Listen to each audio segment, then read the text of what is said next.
we're unemployed indefinitely, you guys. 2020.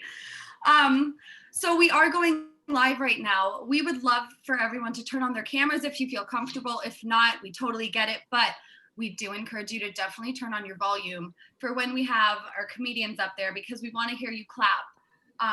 Tiny Cupboards is a small space in Bushwick, Brooklyn. And right now, we are actually one of the few venues that has a show going on almost every single night, or shows, multiple.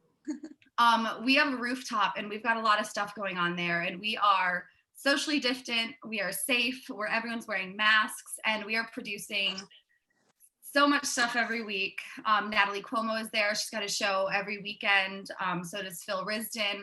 Lots of stuff. We've had some really great people. So we'll drop our link in the chat throughout. So if you guys want to check out upcoming shows, get some tickets. It's a really, really, really good time. And also you get some sick views of Manhattan as the sun goes down right now. It's getting a little chilly, so bring a blanket, and also don't have the fear of heights, because there is a bit of a terrifying step ladder that you have to go up to. It's not a step ladder, it's a fire escape, and you just have to hold on, and it's fine. And nobody has died yet, so. Yeah, you guys, and there have been some drunk people. Don't worry about the release you have to sign before you go up the stairs, right? Don't worry about that. Totally fine. Close your eyes, sign, and walk. But we have a great show for you tonight. We have 5 comedians, and let's start it off. Everyone give a big round of applause for this first gal going up, Miss Jula Branda. Yeah. Hi, everybody. I'm Jula. Hope you guys are doing well. I've been in quarantine for like 6 or 7 months now, like everyone. And I never thought I'd miss getting called a fat bitch on the subway. I look back fondly on those moments, because back in the day, I used to get in a lot of fights at Port Authority. And that's what makes me feel alive, That's what I like. Like, I got in a fight with a guy once, and we said some not nice words to each other. And then he said, "Suck my dick," and he walked away. And I was like, "Where are you going?" I was going to do jokes on you. I win by forfeit. All right. You thought my mouth was nasty before. You had no idea. And I just want to say, if I get in a fight with anyone and I tell you to eat my pussy, I assure you I will follow you to the end of Mordor and I'll spit on your goddamn face. All right. Not a threat, promise. So I have a pen around. Yeah, I don't know. I feel like this is a good time to be a hoarder, this whole thing, because you'll never run out of toilet paper, either way. You can get creative, too. Like, it doesn't have to be toilet paper itself. It could be like the Sweet Puppies and Kittens calendar of 1998, and you can wipe your ass with that, all the junk you have lying around, And it's like, good luck getting within 6 feet of a hoarder. It's not going to happen. So I think that's, yeah, I know. I mean, my parents have always hoarded toilet paper. That's always been their thing, even before it was cool. And, because my dad's he's extreme couponer, but he's also a doomsday prepper. They marry well together, those two things. And, but he would always try to keep the stock on the DL because he doesn't want people robbing our house first and all that if the apocalypse happened. So, like, when my friends would come over, he would always be like, "Don't tell them, don't show them." And then they'd see all the toilet paper.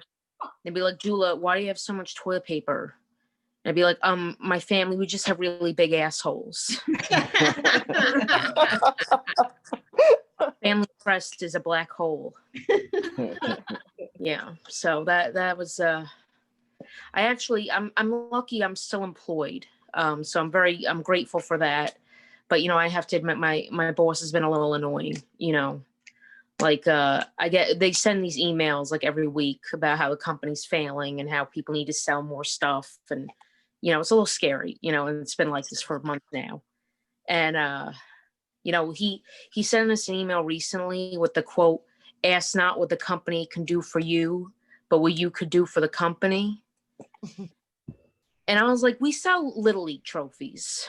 Like, calm down. You know, we're going under. I don't even know why. You know, and by the way, the guy that said that got shot. So maybe you want to find another president to quote. I don't know. You know, I guess just the idea of suggesting Americans do work got him assassinated. I don't know. Maybe. Just my theory. Yeah, but before I was talking about getting called a fat bitch a lot. Yeah, like I've had an eating disorder for pretty much my whole life. Like I just binge and that's it. Yeah, so usually purge comes after the binge part, but I definitely digest all the food. So there's no purging happening with me. And you know, it's not really entirely my fault because my dad is a chef. So it would have looked really bad for him if I wasn't fat, you know. Yeah, it would have been like, quit your day job, Dad. You suck. You know, people always say never trust a skinny chef. I say never trust a chef whose kids don't have type 2 diabetes. That's my motto in life. And, you know, one of the weird things about being a fat kid, like I've been fat my whole life. One of the weird things about being a fat kid are I don't remember a point in my life where I did not have tits. Yeah, my tits are like Tony Bennett. They've just always been around. And I don't see them going anywhere. You know, they're mortal. All right, it's gonna be my tits, Tony Bennett, and cockroaches at the apocalypse. Just so you know, that's kind of a scary image, I know. So I'll move on. But yeah, I get a lot of like when I used to do in-person shows, and then I would cry on stage about how fat I am. Like afterwards, a lot of people give me unsolicited diet tips. And one time, this guy came up to me and he was like, "You know what you should do? You should stop eating sugar if you want to lose weight." And I was like, "Wow, Captain Obvious," you know. But like, it's like. I was like, "Sir, excuse me, like I have hormones, I menstruate, okay? If I cut out sugar, I'm cutting you, all right?" That's not an option. It's just not. Yeah, I don't know. I will say, you know, I've been working from home. One of the things I like working from home is that I don't have to see my coworkers anymore. I think we can all relate. And I don't know. I just get annoyed because one of them, like, after every time she takes a sip of a drink, she goes, "Ah," you know, like she's Jesus and she just got off her 40-day, 40-night stint in the desert, you know. Like it's a big commercial, like every time she takes a sip. It's fine if you do it once, in my opinion, but after the first time, it's like, all right, this is getting really sexual and I can't handle it. It's like gross. What are the bubbles from the Pamplemousse LaCroix like tickling your clit? You know? Like, let's just stop. Yeah. But yeah, I moved back in with my parents because I'm really cool. And you know, it's funny because like even it's like you're back to childhood. It's like nothing ever changes. Your parents will never respect you. I think you have to be wiped someone's asshole, like you're just never going to respect them, you know. That's how I feel about it. So I guess it's just what I expect now. But you know, my dad, when I was growing up, whenever I would like do some small act of rebellion, such as not wash the dishes in his required time frame, he'd always yell at me and be like, "Who pays the mortgage around here? Who pays the fucking mortgage? Do you pay the mortgage? No, this is my house." You know, at the time I was like, "Screw you, Dad. You don't tell me what to do. I'm not Cinderella." But, you know, I wrote that in my diary because if I said it to his face, I would have died. But, you know, now I look back, I'm like, you know what? He is a boss. Like, he owns property, right? Like, I'm almost 29 years old, and the only piece of property I own is a MacBook from 2011 with Sriracha caked all over the keyboard. That's all I have to my name. You know, and it makes me wonder, like, if I ever have children, what am I going to say to verbally abuse them into submission? You know, like, what am I going to be like? Who pays for the Hulu account? Who pays for the Hulu account? Ask your friend they change the password. I can't watch Seinfeld.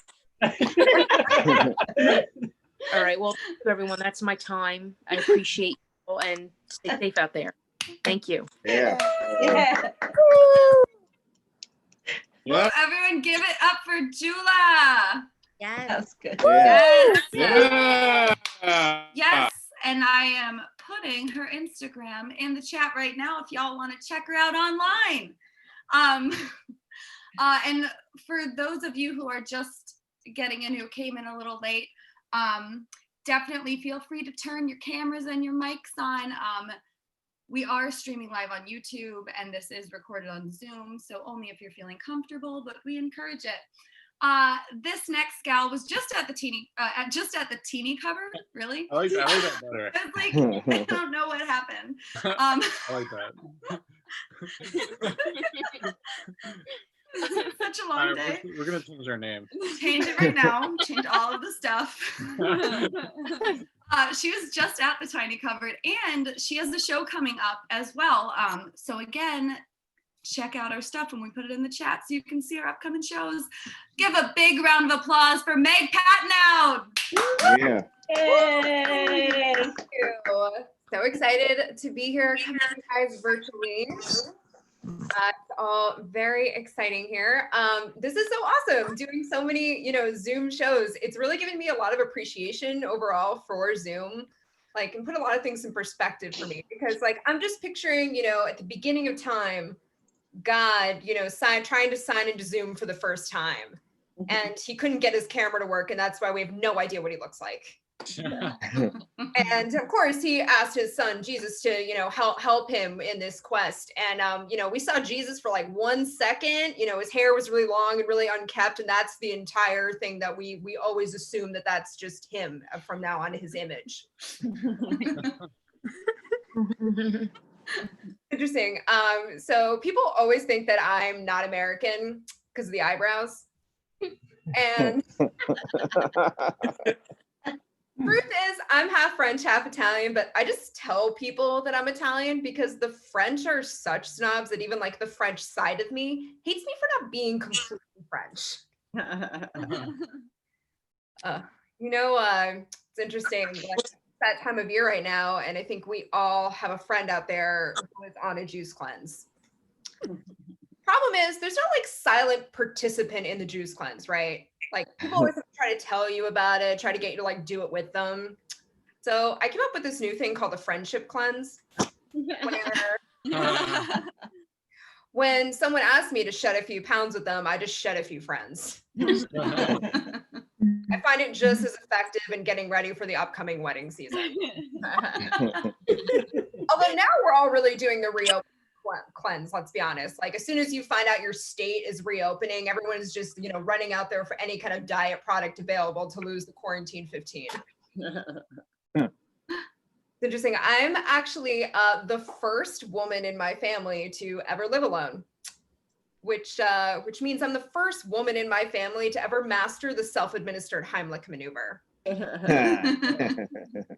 Not for safety reasons. This is purely for pride. Because I can't tell my parents that I moved to New York City to pursue my dreams and have them find my body 3 weeks later covered in goldfish with 51st dates on in the background. And people always say oh, you're a woman living alone in New York City. You feel safe. I'm like, yeah, it's the safest I've ever felt. Now when a murderer comes into my building, they have to go up an 8th-floor walk up in order to get to me. Interesting. When I first moved to New York City a while back, I was seeing this guy, and I was at his place, and I went to get a towel from his closet, and there were just 50 decks of playing cards and a straitjacket. And I kept thinking serial killer or magician, serial killer or magician. I would have been much more comfortable with serial killer. And he was a nice guy, but you just have to wind up at a diner at 2 a.m. with 20 magicians once. You start asking yourself some pretty serious life questions. Dating dating's hard, you know, because you got like your job schedule, got like your workout schedule. It's like really difficult to schedule time to just like hopefully not die alone. And there's so many places to make bad choices, right? Like you got Tinder, it's meant for regrets. You got JDate, but it's frowned upon when you're Catholic. Then you got glutenfreesingles.com. That's right. There is a glutenfreesingles.com. God. Now, what that actually means is someone out there sat down and decided that gluten-free people should only date other gluten-free people. And I don't think it was a gluten-free person who decided that. I think all the non-gluten-free people out there like finally got organized and decided that no one should have to go without like a midnight slice of pizza unless medically required to do so. The only like real problem I see with like a gluten-free person dating another gluten-free person is no one wants to be the breadwinner in that relationship. My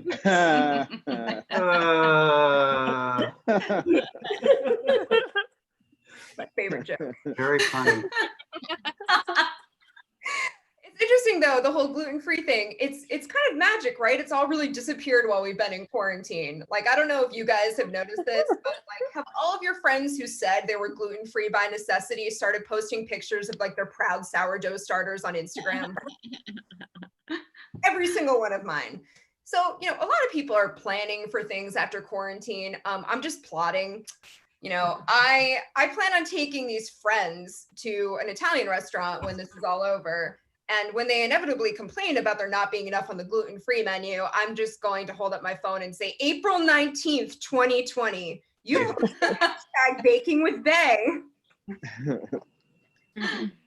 know, some people get to save the world. Some people get to identify the fake gluten-free. Quarantine's actually been really interesting for me. So I've actually been quarantining with my boyfriend this whole time. And we quarantined for 6 months in a 500 square foot studio apartment. He's alive. This is all fine. But we were actually really excited about it because we're just like, this is opening so many career possibilities up to us now, right? Because so many jobs out there, it's like, so it's required that, you know, people don't kill each other when they're in a small space for a certain amount of time. We're like, we could be co-submarine captains now. We can go to Mars. It's like, this is going to be great. It's just like, I found out that the average, you know, time an astronaut is away is 5 months. 5 months. Amateurs. I'm sure you guys have heard the phrase before, but I always tell people that I'm more spiritual than religious. Not because I don't believe in religion, but because Catholicism and food allergies just don't mix. Like, for me, going up to receive communion is a dangerous game of Russian roulette. Like, instead of the priest saying, like, do you accept the body of Christ? He should be saying this body was blessed on machinery that also processes peanuts. And I've had an allergic reaction to the host in church before. And, you know, as I'm sitting there with my family suffocating, I just, you know, wonder, like, what's the police report going to say? Like, murdered by God in church. Like, I've heard of divine intervention. I just didn't think God would send Mr. Peanut to do it. I now tell people I am Catholic, but I have a very severe Jesus intolerance. You know those childhood memories that like stick with you? Like when your dad teaches you how to ride a bike? Well, mine was when I was 6. My mom told me she was gay in the McDonald's drive-thru. I tried to clean the windows. And I'm so proud of my mom. Like, I am proud to be the daughter of a woman who, you know, stood up for who she was before it was cool. But I'm really jealous because I'm never going to be able to say something that shocking to my parents. Like, for me, the most shocking thing I'm going to get to say to them is when I moved to New York City, I accidentally dated a magician. All right, guys, that's my time. Thank you so much. And Meg Patna, thank you. Everyone give it up for Meg. And Meg's Instagram is in the chat right now if y'all want to check her out. Does anyone else hear some feedback? Yeah. Yeah. Is there Yeah. Music. Is someone mixing a bowl of something? Hartford It's gone now. Tell who it is. I know. Is it Keitha? I'm not sure. I Well, don't hear it. I don't hear it Oh. anymore. okay, great. Great. Woo! All right, we're gonna keep right on rolling. You guys, this guy, he's been working on the front lines and doing comedy throughout this whole thing. Give a big round of applause for Mike Lee. Hey guys, Yay! thank you. Don't stop clapping, even though it's after 7 o'clock. Yeah, I just looked at the lineup. There's 4 females and 1 guy. Like, I feel like I'm at work. I like it. Like now, whenever I'm on a show and like the host asks what to say before introducing me, I just say frontline worker. It's like I look at the other comics behind me and I'm like, what's your credit? Sirius XM? I caught in a pandemic. Eat that, Comedy Central. I would have had a TV credit. I would have recently, because a while ago, I was contacted by a friend to participate in an online video campaign about racism against Asians. I called the director to inquire more, and she said, I want to show Asian Americans in a positive light, that they're also our healthcare providers. And this is the script she sent me. All right, I'm going to act it out for you guys. I'm not a good actor, but I'm going to act it out. Okay, 1 minute.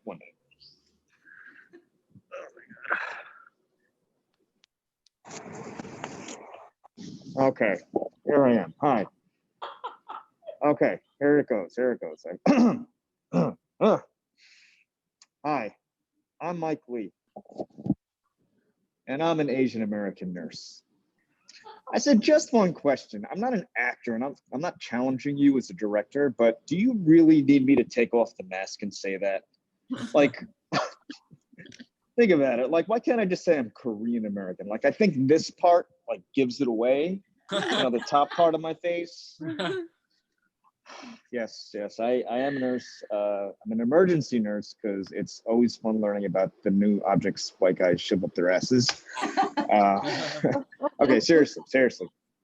During the pandemic, I worked in Queens in the Epcot Center. The Surge tested our mettle as healthcare providers, and after seeing so much death, like I really needed a mental and physical break from like the Epcot Center. I was just like, after 2 months, I got sick of people calling Queens the Epcot Center. Like, why couldn't another state be called the Epcot Center? Like, no, we had to be, because we're Queens. We're the melting pot of New York. Okay, I messed up, guys. I meant epicenter. Like, clearly, I need a vacation. Okay. Okay, so I kind of let that hero compliment get to my head. Like, I'm a public guy. Frontline workers, like, they can do no wrong, right? So the other day I was at Target and I walked off with someone's baby. Yeah. Actually, I didn't walk off. The baby, she was in a shopping cart, so I rolled off with her. Like, and her mom ran after me, and she said, hey, that's my baby. I said, 6 feet. 6 feet. No, I'm an essential worker, and this baby's smiles and giggles are essential to my happiness. Obviously, that didn't happen, but it's funny how our Governor Cuomo called nurses and doctors essential. Like, I'm 5'3". I've never been essential to anybody, I don't think. Unless you need me to grab something that was dropped in a tight space. Like, say, Mike, your hands are smaller than mine. I think you can get down in there and give me my feedback. But now, waking up and realizing that I'm more essential than your vitamins and minerals makes me feel valued. Like, I don't even eat Frosted Flakes anymore, I'm amped on myself. It's all I write on my dating profile now. Essential to your Friday night. Some people were like, Mike, this is like what 9/11 was to firefighters. You're gonna get so much poon after this is all over. It's been 4 months, guys. Still no poon. All right. Maybe next wave. But during the surge, like I learned a lot about Cuomo as a person. Like, he's truthful and transparent, and above all else, 100% Italian. Like, I mean, the man bleeds ragu. Like, that's not good if you're a governor of New York during a racially charged movement in America. Like, when he was asked about, let me tell you something. when he was asked about the removal of monuments, he said, "I support the Black Lives Matter movement and the removal of Confederate statues." Oh, but what about the removal of the Christopher Columbus statue? He goes, whoa, whoa, one rapist and pillager at a time. He said that Christopher Columbus should not be torn down. Like the statue has come to represent and signify appreciation of the Italian-American contribution to New York. Like if I was him, what would I want my contribution to America to be known for? Rape, pillage, or pizza? Pizza. The answer is always pizza. If you needed a moment to weigh your options, you might have had some Columbus DNA in you. Stay the fuck away from the West Indy Parade. Like Chris Columbus might have found America, but Joe from Joe's Pizza never raped my Tinder dates, you know? Let's compromise. Let's compromise, guys. Let's move the Christopher Columbus statue from New York to South Jersey. End of story, okay? Let's switch topics here. I'm a big rap fan. I love hip hop. You guys know the rapper Tekashi 6ix9ine, right? He's released from prison. The weird thing is the judge gave him the choice of going home or the witness protection program. Are they on drugs? The witness protection program? Like he wouldn't last one day. Like they give him a white name and put him in Iowa. It's like, hi, I'm your new neighbor, Steve. No, you're not. You're Tekashi 6ix9ine. How do you know? It says it all over your face. Yeah. Have you guys seen his face? It looks like a fully stamped passport book. Oh, God. But I do. I love hip hop. Like I should have the right to comment on, even though I'm not black. Like I own every Wu-Tang Clan album and their solo albums. Like you remember when you found out Santa Claus wasn't real? That's how I felt when I opened up the album insert for Enter the 36 Chambers. It's like, oh man, they're all black. Which sounds wrong out of context, okay? But they had stockings over their faces on the album cover. So who's really cultural appropriating who here, you know? I used to want to be a rapper though, but I don't like rap beats. Like rappers diss each other in the worst possible way, like in song format. Like if someone's humiliating me, I don't need people dancing to it too, you know? Like other rappers had like beef throughout history, but like they did it to their face like men. Like unlike rappers, like painters didn't diss each other with art. It would take too long. Imagine if Michelangelo responded to Leonardo da Vinci's insults. Yeah, I'm gonna paint that Sistine Chapel in 4 years. I'll show him eventually. Like rappers have it easy. They can write a diss track while they're on the way to arraignment. You know, it's like, I may be going to jail, but you had sex with a she-male. Upload it to SoundCloud. We're good. Like they'll dig deep into your past. Like I don't want anyone digging deep into my past. Like they'll find out the smallest details that'll hit me the hardest. Like, how did he know I went to bed till I was 27? Like he's got to be talking to my mom. And in the next verse, I find out he's not talking to my mom. He's also having sex with her too. Like they're like the most sensitive people for like the tough guys that portray. Like they'll hold a grudge.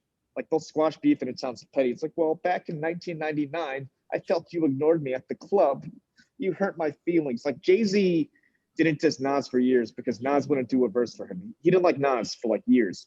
You know how petty that is? That's like me staying angry at my friend because he wouldn't hang out with me one day. It's like, we had tickets to the Avengers. Now I'm going to ruin your career in marketing. Okay, there's one more thing I want to talk about with you guys. Did you guys hear about the 82-year-old Asian woman in Brooklyn who was burned by two 13-year-old kids over the summer? Yep. Of course you didn't, because she's not dead. She's living. Living ain't exactly New York Times material, okay? Like Asians don't work together. That's why you don't hear about it. Like an Asian rapper started a movement on Instagram, #TheyCan'tBurnUsAll. I beg to differ. Does anybody remember August 6th, 1945? Hiroshima? They burned a lot of Asians that day, okay? They even went to Nagasaki 3 days later and burned some more. Like there will never be an Asian Lives Matter because we all hate each other. Like black people work together, okay? Like say his name, say her name, never forget, you know? Like they even paint murals. Asians have one victim on the wall. She's the woman on the poster choking in every Chinese restaurant, in every Korean restaurant, in every Japanese restaurant, in every Vietnamese restaurant, in every Thai restaurant, in every Filipino restaurant. That's the one thing we'll work on as a group. reminding you to never forget to chew your food. That's my time, guys. Thank you very much. Everyone give it up for Mike Lee. You guys, his Instagram is in our chat right now too, so you can keep up with him online. All right, here she is. We're gonna keep right on rolling, you guys. I do want to just say that for anyone who just joined, or if you don't know, Tiny Cupboard is a small space in Bushwick, Brooklyn. Amy and Matt, who are the people probably in the top left corner for you, they run it. They're producing shows daily to keep everyone sane during this weird time. So if you feel so inclined to donate, Tiny Cupboard does run off of donations. We'll drop our link in the chat.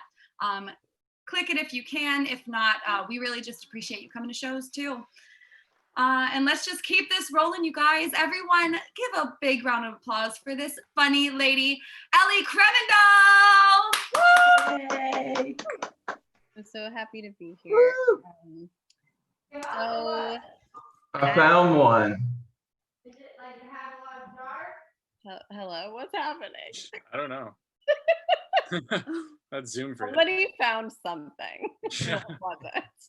Okay, I think I should start, right? All clear? Okay. So, what's on everybody's minds, aside from whatever that person found just now, is that I am queer. I like to get that out of the way at the top. I can tell by some of your glasses that that's relatable. No, I like to share my queerness right at the top because I'm super codependent, honestly, and I cannot handle seeing anybody struggle trying to figure me out. Like is she a lesbian or just like an aging millennial who had a baby and is like low key let herself go? So I'm really happy to clarify for you guys that it's a hard both with that one.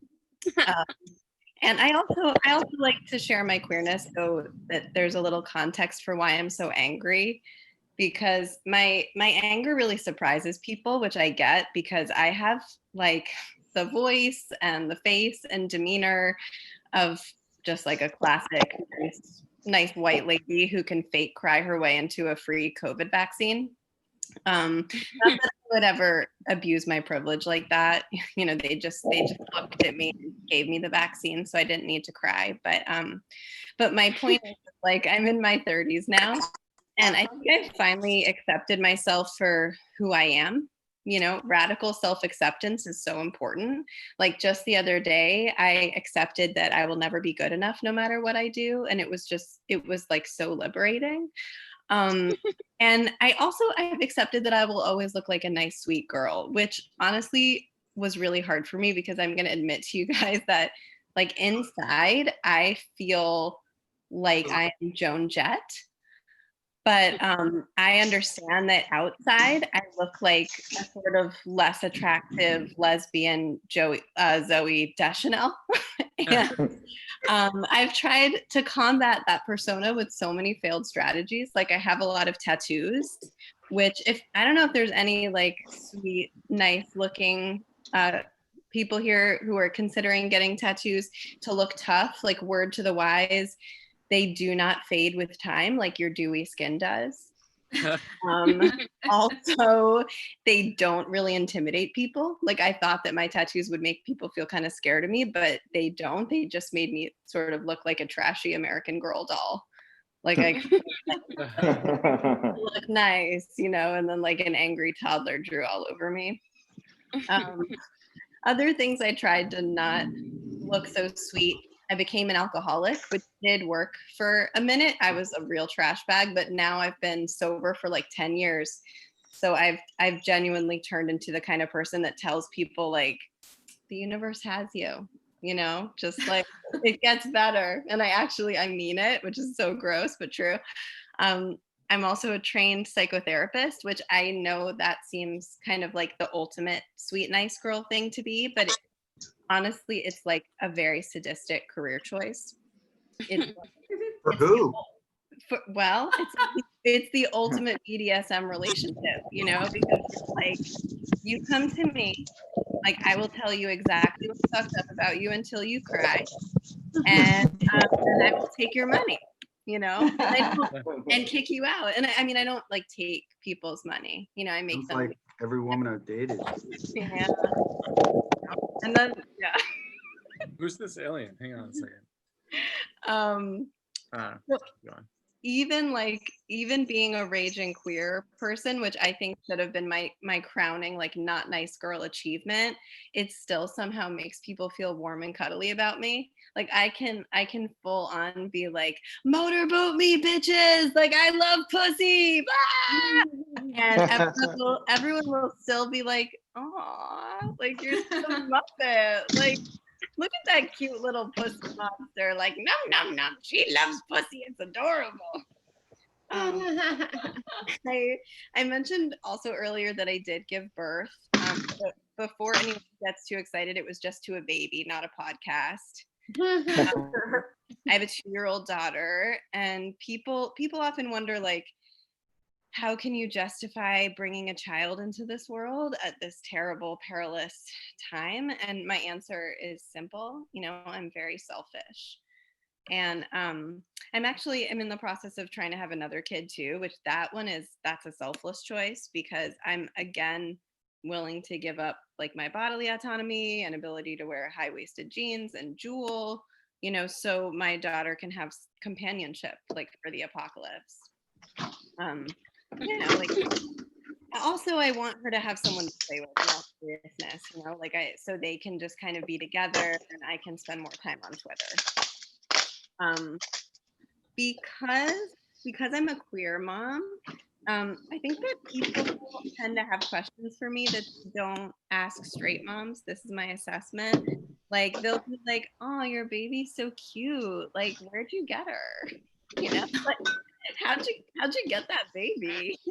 And I probably don't need to tell you guys this, but you know, I usually just first say like, "No, I didn't steal my baby." You know.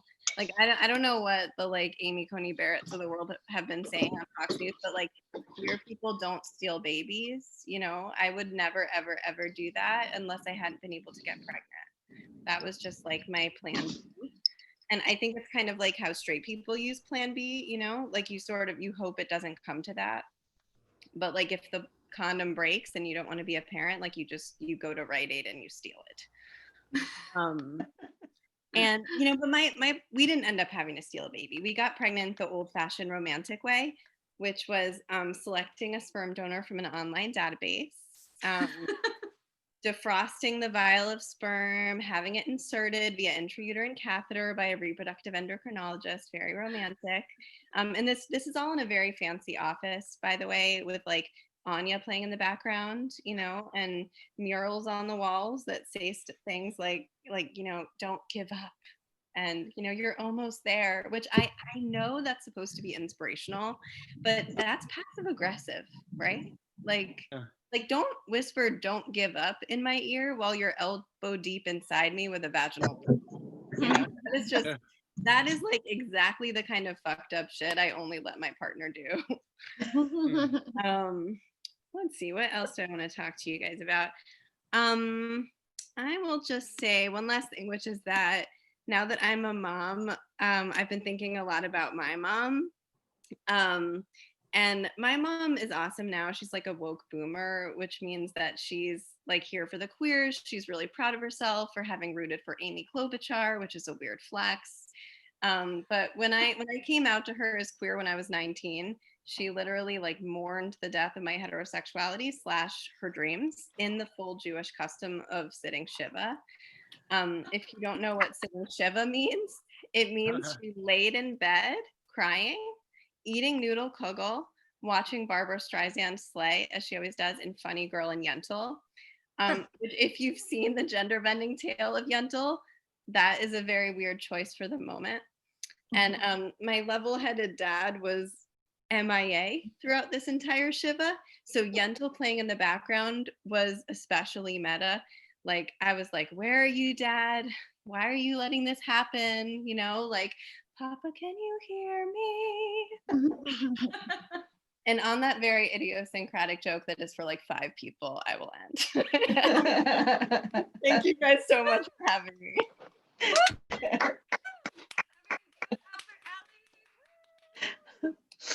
Yes. We had to mute some people. You can turn your volumes back on. I think somebody was pouring, they opened themselves a lovely glass of wine and poured it. Whoever that was, you should record sound effects. It was beautiful. It's really beautiful. And you guys, I'm putting Ellie's Instagram in our chat too. So check her out online. And we have one more comedian tonight. Everyone give a huge round of applause for this hysterical lady. Give it up for Riley Lassen. Woo! Yay. Hi guys, hello. Dr. Nancy, oh my God, look at you go, calling people out. I love it. I wish I had your, wow, that's amazing. Are you wearing a, I'm not, okay, I haven't worn a bra in a long time. I started to because now I'm going out and about in life, but in quarantine, I stopped. And, you know, I got kind of scared because I don't know, girls and guys too, when you went to the gym where you're younger or like the public pool or something, and you would go into the showers, the old people would always be walking around naked. Do you guys remember that? And you would just see these tits and they would hit the floor. They'd hit you in the face as a 7-year-old. I just remember being like, I hope mine don't look like that. And now I'm 26 and it's happening. And I'm like, damn. So that's how my quarantine's been going. See, I messed up because I accidentally went home back to South Jersey. I don't know if you guys know South Jersey. Mike was talking about it earlier. You don't even have to say Jersey, you can say the South. There's that many Trump signs there. A lot of Trump signs in South Jersey. But, you know, it was weird being home for that long. And I'm single and I'm 26. Okay. So I don't know who here is single, living with your parents after over 10 years. It's hard. Okay. It is difficult. And I give them props because I downloaded Tinder. Okay. I don't know here. Anyone use the apps? AHO, you use the apps, sir? No? Okay, you're looking at me like you do. Okay, it's fine. I have Tinder. You can find me on that. I love it. My and like it's weird because my mom is a Snoopy Jewish mother. We were talking about Jewish moms earlier, and I was sitting. First week I was back. I was sitting at my dinner table, and my phone was just sitting on the counter, right? And it went. And right. And I was like, my mom goes, who's texting you? And I was like, because it was Tinder. And my mom goes, is that Tinder? I was like, mm-hmm. She's like, I'm not letting a sick dick in this house, Riley. I was like, did this bitch just say sick dick? I was so impressed by her. I was like, you know what? This is going to be fun. This is going to be a good time. She actually did let sick dicks in this house. Okay. I met someone on Tinder. I don't meet anybody. I work and then I go home. I do comedy and I sleep. I don't meet people usually. And I met a man. On Tinder and it was fantastic. We talked all of quarantine. We talked the whole month. After a whole month of talking, this was like around April. He says, Riley, I'm not sick. You're not sick. How about we hang out? I was like, oh, okay. And this was back in April, guys. So we all know that it was still kind of scary and weird. And then anyone been on a social distancing date here? It's very awkward. It's very awkward. He came over my house. Guys, he's 37 years old and I'm 26. He comes over like we're in high school play date. Okay. He comes over. He, you know, we're in the backyard, 6 feet apart. And right before the date even started, my mom opened the door, sliding door. And she goes, hi, guys. How we doing? You doing good? This bitch pulls up a chair and sits with us the whole time. The whole time. That was the whole date. It was me, my mom, and a guy I sent my tits to the night before. That was the whole date. She said to him, she goes, do you want a bagel? I was like, Mom, he wants my bagel. Okay. He wants mine. not your bagel. He wants my bagel. So it was interesting. We talked for the whole time. And finally, month 2, he goes, Riley, I'm not sick. You're not sick, right? Our parents are good. How about we hook up? Right? My pussy was like, wow! I was so excited. I was like, okay, how are we gonna do this? We can't do it at our parents' house. He goes, remember, he's 37 years old. He's almost a 40-year-old man. He goes, how about you drive to my house later tonight and I'll come out and sneak in your car? And I go, okay, good idea, right? So I drive over, middle of the night. I drive over, I get there, I go beep, beep. He comes out, he sits in the car right next to me, and we're very awkward, right? Because we haven't, I forgot how to kiss. I was like, how do you do any of this, right? We start kissing, very awkward. All of a sudden, I see his hand do this. I was like, ooh, guys, I was so excited. I was like, and then he goes, wait, should I not? I go, what? No, go. It's okay. He goes, no, but Corona, are you scared? I'm a little nervous. I go, no, it's fine. He goes, I have an idea. Guys, he takes out hand sanitizer and he puts it on his hand. He goes, this will work. And I go, do you think my pussy has Corona? Do you think that's what's happening? And then he goes, oh no. And I go, what? He goes, do you think it's gonna burn? I said, do you think this is a paper cut? What? I was like, that's not how anatomy works, guys. I know how to pick him during quarantine, before quarantine. I try to be a hoe so badly before quarantine started. Back in February, I was like, this is your year, Riley. And then Cuomo was like, no, it's not. Okay. Cuomo was like, shut it down. Nope. I tried. It's hard being a hoe now because we're in a pandemic. But I still kept hooking up with that guy. We both lived in New York, which was great. So when we both came back to New York, I'm back in Brooklyn. We both came back and he's like, how about we hook up, whatever. And I was like, okay.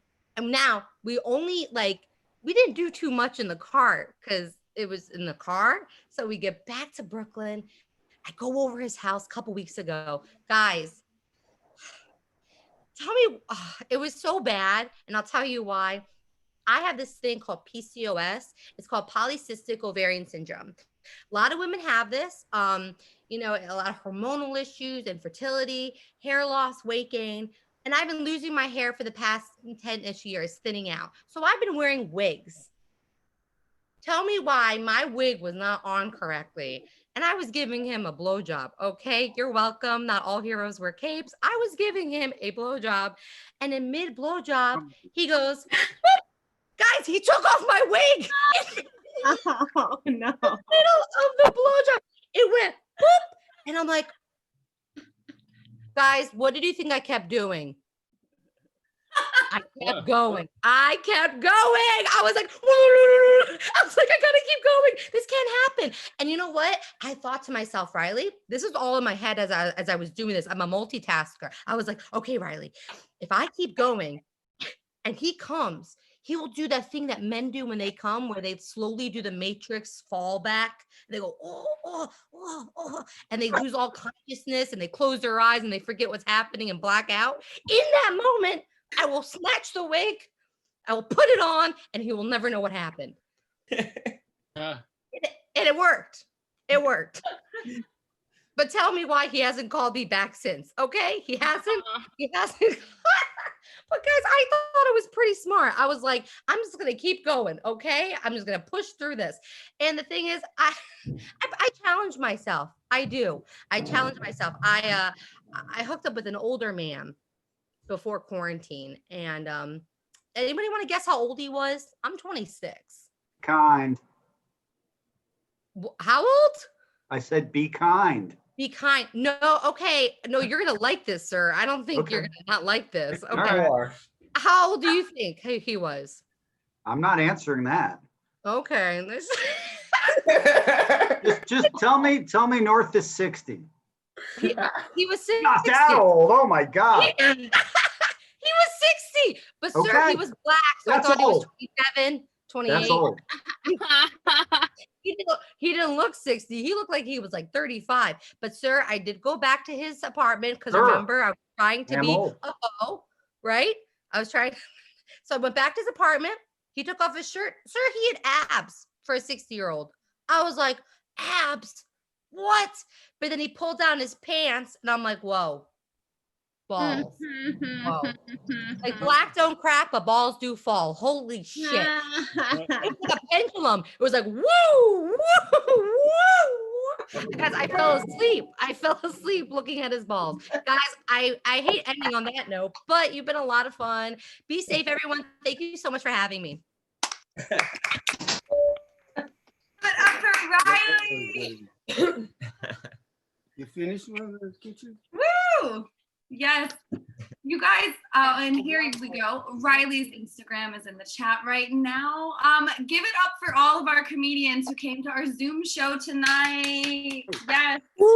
Thank you guys so much for coming. And definitely check everyone out. I feel like everyone's staying really busy.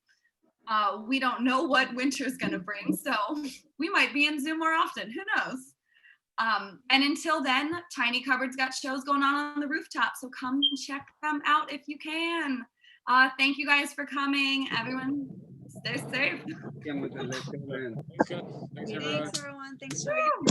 Yeah. Oh, and you guys, we have like a trivia thing going on at 9:30. Just making it- It's, Yeah. yeah, exactly. It's trivia. It's also the terrible Zoom day, but it's trivia. Yeah. So it should be fun. We play it by ear when we get into that room. What? I said we play it by ear. Exactly. We'll make it up as we go. So, For sure. we should probably have an indoor space. Well, we're gonna listen to like what the governor says about things. But probably we're hoping by December 1st that we can just simply move. There's like a storefront downstairs that the landlord is like preparing for us below the rooftop, and we're trying to move there. We have to like watch this month to see how indoor dining does in New York City. Yeah. But hopefully by December 1st. Yeah. Yeah. What about capacity? Is it gonna be like 30%? Yeah, it'll probably be. Here's our trick. So we're gonna move in as a religious institution, which has a higher capacity than dining. And I don't know. We have church benches.